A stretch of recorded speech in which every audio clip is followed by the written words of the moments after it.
Oxford Bookworms, Stage 4. 3 Men in a Boat, by Jerome K. Jerome. Retold by Diane Mowat. Published in this edition by Oxford University Press, 1992. Chapter 1. We decide to go on holiday.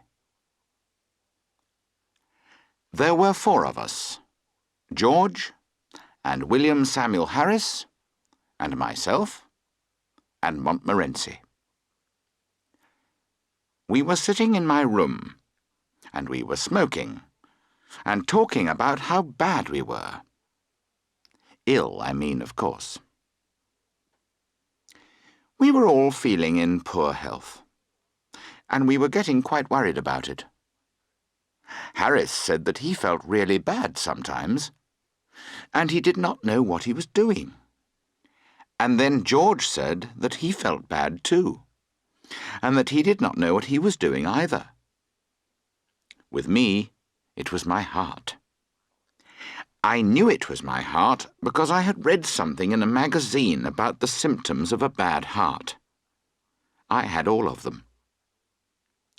It is a most extraordinary thing, but every time I read about an illness, I realize that I have it too, and that my symptoms are very bad. In fact, my health has always been a worry. I remember one day I had a little health problem, and I went to the British Museum library to read about it. I took the book off the library shelf and I began to read. After some time, I turned over the page and I began to read about another illness. I don't remember the name of the illness, but I know it was something really terrible. I read about half a page, and then I knew that I had that disease too. I sat there for a time, cold with horror. Slowly, I began to turn over more pages. I came to a disease which was worse than the last one. I began to read about it, and as I expected, I had that disease too. Then I began to get really interested in myself, so I went back to the beginning of the book. I started with the letter A, and I read from A to Z. I found that there was only one disease which I did not have. This made me a little unhappy. Why didn't I have that disease too?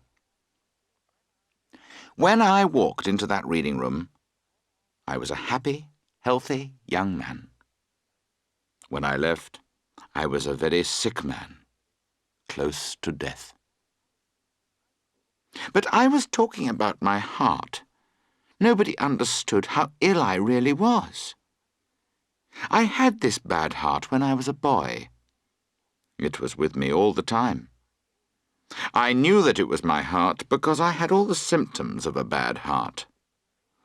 The main symptom was that I did not want to work. Of course, nobody understood that the problem was my heart. Doctors were not so clever then.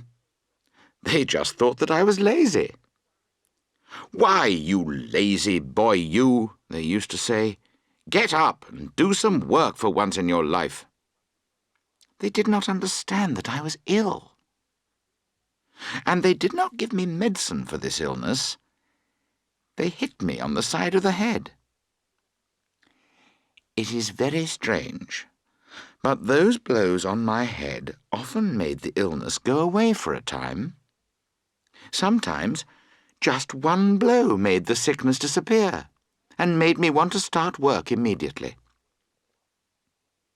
Anyway, that evening, George and William Harris and I sat there for half an hour and described our illnesses to each other. I explained to George and William Harris how I felt when I got up in the morning. William Harris told us how he felt when he went to bed. Then George stood in front of the fire, and with great feeling, he showed us how he felt in the night. George always thinks he is ill. But really, there is never anything the matter with him, you know. At that moment, Mrs. Poppets, my housekeeper, knocked on the door. She wanted to know if we were ready to have supper.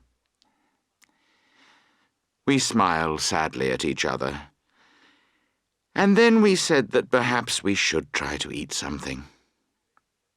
Harris said that a little food helped to prevent illness. So Mrs. Poppets brought the supper in.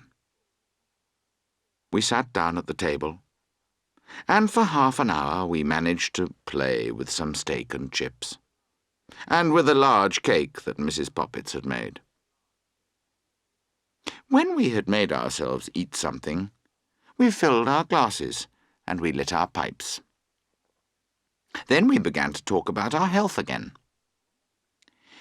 We were not quite sure what was the matter with us. However, we were all quite certain of one thing. We had been doing too much work.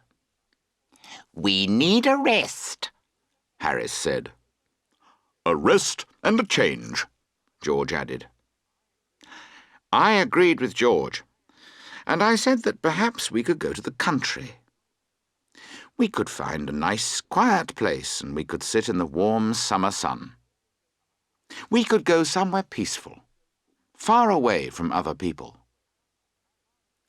Harris said that he thought that would be awful.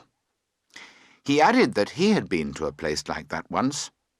Everyone went to bed at 8 o'clock, and he had to walk for an hour to buy cigarettes and a newspaper. "No," Harris said. "if you want a rest and a change, then the sea is best." I said that this was a terrible idea. A sea trip is fine if you are going for a month or two, but not for a week. I know what it is like. You start out on Monday, and you think that you are going to enjoy yourself.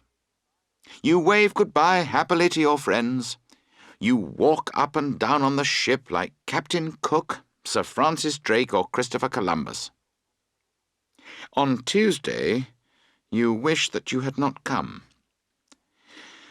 On Wednesday, Thursday, and Friday, you wish that you were dead. On Saturday, you are able to drink something. You begin to smile a little at the kind people who ask you how you are. On Sunday, you start to walk again, and you eat a little. And on Monday morning, as you stand and wait to get off the ship, you begin to enjoy yourself.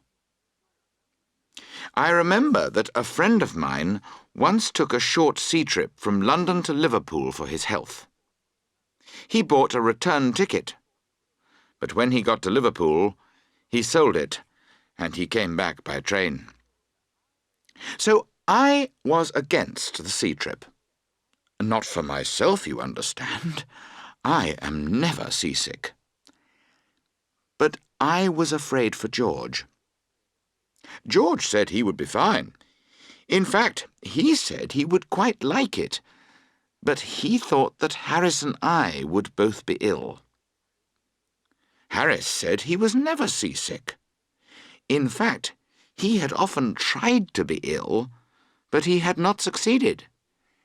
It is very strange, but when you are on land, you never meet anybody who has ever been seasick. So George said, "Well, let's go up the river then." He added, "We'll have fresh air on the river. The hard work on the boat will make us hungry, so we'll enjoy our food. We'll sleep well too." Harris replied, "Well, you never have any trouble sleeping anyway. In fact, you're always going to sleep." But in the end, Harris agreed that it was a good idea. I thought that it was a good idea too. The only one who did not like the idea was Montmorency. "It's different for me," his face said. "You like it, but I don't. There's nothing for me to do. I don't smoke. I don't like looking at the trees and the flowers. And when I'm asleep, You'll play about with the boat and I'll fall over the side. Montmorency's idea of a good time is to collect together all the most awful dogs he can find, and then go round the town looking for other awful dogs to fight. But we were 3-1, so we decided to go anyway.